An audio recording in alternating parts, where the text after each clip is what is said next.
In this video, we'll talk about where to place your veneer margins so that the margins don't show, so that your gums are nice and healthy and pink, and so that you're not destroying too much tooth structure, right? So where's the ideal place to place your margins? There's a couple different philosophies on this, so I'll kind of touch on the more common ones as we go through, and then find the ones that we have found to be used by the best dentists and to be the best philosophically for us and hands-on for us. Okay. We'll break it down one at a time. So your gums. Gum health is very important for veneers because if you have inflamed gums, they're gonna get red, which are gonna change the color of your teeth. And if they get swollen, then they don't look as good. And then also if you have recession from your gums, from how you did your veneers, then your margins are gonna show and they're again not gonna look as good as they should. And so there's a couple important things to do to keep your gum health clean, right?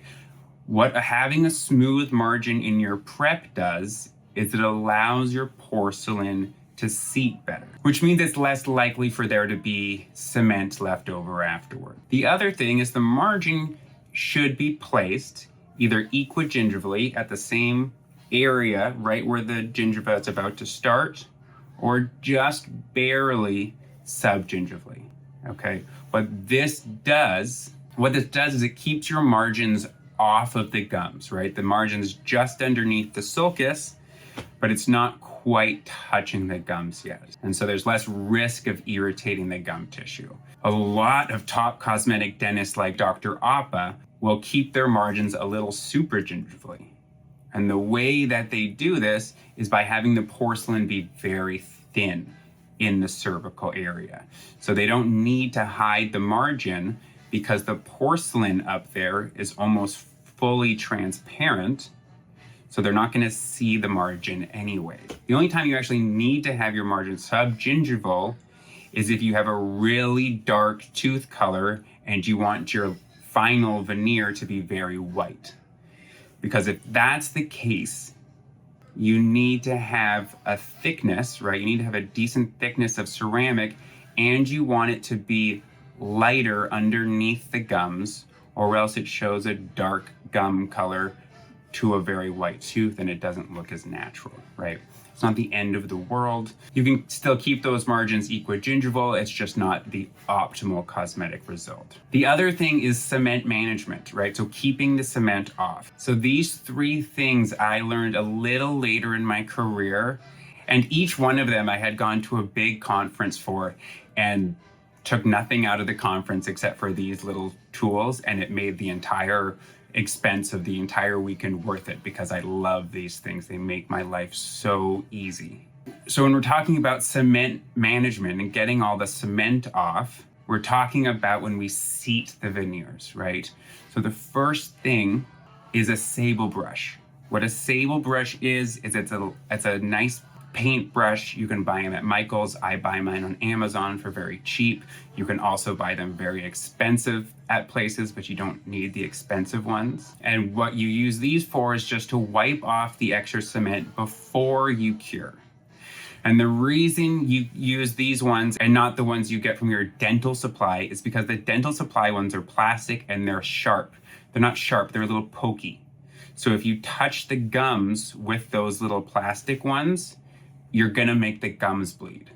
These sable brushes are so soft that they're not gonna make the gums bleed, and they can go in between the tooth a little bit easier. So you put them on, get the excess off, use the sable brush around the margins. You also don't wanna use a micro brush because the micro brush sticks out sideways. And so what that does is it makes it so the fibers go into the margin cracks and scrape it out of the margin.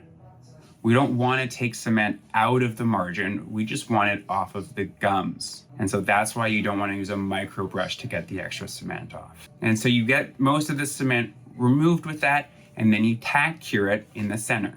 And then you take my next favorite of those three tools, which is these very thin interproximal bands. And so these are very, very thin, and they have one side that's serrated that will cut through, but the sides of it are smooth. So these aren't like the interproximal stripping strips, right? These don't have grit on the sides. These are perfectly smooth from side to side. They do not cut on the flat edges, but it does have one serrated saw here so that if you have a little bit of cured cement, you can pull this through without putting too much force on the teeth, right? So when you're putting these in, just so you know, put them in from facial to palatal so that you're always pushing. When you're cleaning your veneers, you're always pushing in the direction that you're seating them so that you're just pushing them more on instead of trying to flick them off, right? And so I put these interproximal and then I tack here again on either side. So now what we've done so far is we used the sail brush to make sure there's barely any cement there anyways. We've used this tool to make sure that at the end we're going to be able to easily floss. And then once you've used that tool interproximally of everything, everything's kind of cured, but definitely not fully cured. And so then I come back with a 12 blade, and that's what I remove the extra cement with. And if you have not used a 12 blade before to remove your extra cement, I personally only use it for veneers, but it is the most amazing thing in the world. I know people who use it for their class 2 composites because it cuts the actual composite so nicely. If you want the full veneers guide on how to cement veneers with like the materials and what to do and the timing and all of that, there's a link in the description where you can download it. But these are the best tips for, I mean, in my opinion, cementation in general, but also to keep the gums healthy and to keep those margins from showing.